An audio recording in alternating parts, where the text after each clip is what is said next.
Oi pessoal, tudo bem? Hoje nós vamos falar sobre as aulas 7 e 8 de Física B, calor e mecanismos de transferência. Essa é uma parte bem teórica dessa parte da termometria, então a gente precisa ficar bem ligadinho nesses conceitos para que quando chegar a hora da gente colocar isso em prática, a gente esteja com isso na ponta da língua. Então, para relembrar algumas situações, alguns conceitos importantes.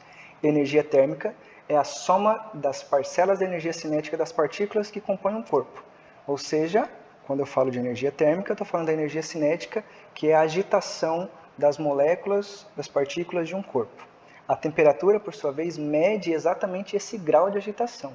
Então, energia térmica e temperatura são coisas totalmente distintas. E ainda mais, calor não pode ser confundido com temperatura, embora a gente tenha um erro de linguagem muito comum de confundir calor com temperatura. O conceito de calor nada mais é do que uma parcela de energia térmica que é trocada entre duas porções de matéria ou dois corpos diferentes e com temperaturas diferentes. Então, aquele que tem uma maior quantidade de energia térmica transfere essa energia para aquele que tem uma menor quantidade de energia térmica. Ou seja, essa transferência é o calor propriamente dita. Então, três observações importantes. Os corpos eles não possuem calor, o que eles possuem é energia térmica e que vão fazer essa transferência, que é exatamente o calor. O conceito de frio em física, ele não existe. Na verdade, quando eu digo um corpo frio, ele simplesmente está menos quente ou apresenta uma temperatura menor em relação a outro corpo.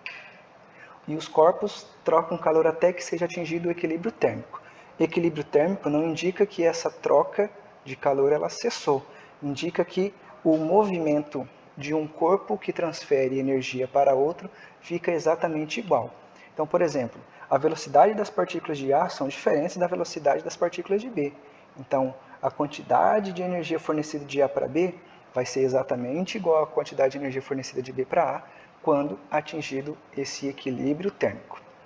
Essa transferência de energia térmica, esse conceito de calor, se dá de três mecanismos, de três formas de transferência: condução, convecção e irradiação. A condução, nós vamos perceber que ela se dá prioritariamente em materiais sólidos. Ela é aquele tipo de transferência que se dá por colisões. Então, o material, ou o corpo, ou a porção, recebe calor direto da fonte e através de colisões vai passando de partícula a partícula essa energia até que ela atinja a outra extremidade ou outro corpo que vai receber esse calor, essa transferência de energia térmica. Então, a condução ela acontece por meio de colisões e não transporta matéria, é simplesmente energia. E ela ocorre principalmente em sólidos, que é exatamente a forma de condução. A convecção também é uma transferência de energia que induz o movimento da matéria. E ela acontece em fluidos, ou seja, em líquidos ou em gases. O que acontece aqui na prática? Neste exemplo aqui, a porção de água que está sendo aquecida recebe o calor da fonte geradora, né? Ela vai se dilatar, expandir, reduzir a densidade e vai com isso subir. As que estão em cima, que estão menos quentes, entre aspas, frias, vão estar contraídas e com a tendência de cair porque elas estão mais densas. E esse movimento sempre se repete, que o ciclo sempre vai se repetindo. Se aquece, expande, fica menos denso, sobe.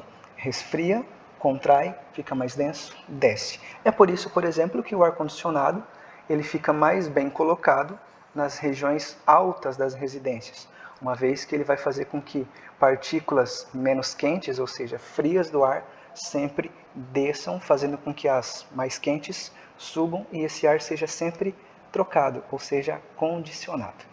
E a irradiação, ou ainda radiação, é um mecanismo de transferência de ondas eletromagnéticas. Então aqui, todo corpo na natureza troca calor por irradiação. Aqueles que têm uma maior quantidade de energia irradiada são aqueles que têm uma maior frequência, uma maior quantidade energética, e aqueles que emitem ou que trocam calor por irradiação de uma maneira um pouco menos intensa são aqueles que possuem uma menor quantidade de energia térmica. E ainda existe uma forma que nós podemos evitar a perda, a troca ou a transferência de calor entre corpos, que é chamada de vaso de Dewar, simplesmente a garrafa térmica. A garrafa térmica é constituída por, veja, um esquema bem detalhado, uma tampa plástica, um invólucro de plástico em volta, onde dentro nós temos uma espécie de um outro recipiente com as paredes de vidro a vácuo. Essas paredes internas são espelhadas e externas também. Embaixo nós vamos ter um suporte isolante e dentro eu posso colocar um líquido quente ou frio. Esse líquido, estando quente ou frio, ele não vai trocar calor com o meio por irradiação por causa das superfícies espelhadas, não vai trocar por condução ou por convecção por conta do vácuo que existe entre as paredes de vidro. Então, é uma forma de que evitemos a perda, a troca ou a transferência de calor entre corpos para o meio através desse componente, desse dispositivo que é chamado de vaso de Dewar. Então, toda essa parte teórica vai te ajudar e você vai conseguir resolver esses exercícios que são teóricos. O exercício 1, exercício 2, o 3, você vai responder, tira foto e manda para mim para a gente fazer a correção e tirar dúvidas se acaso você tiver alguma dúvida em alguma dessas questões.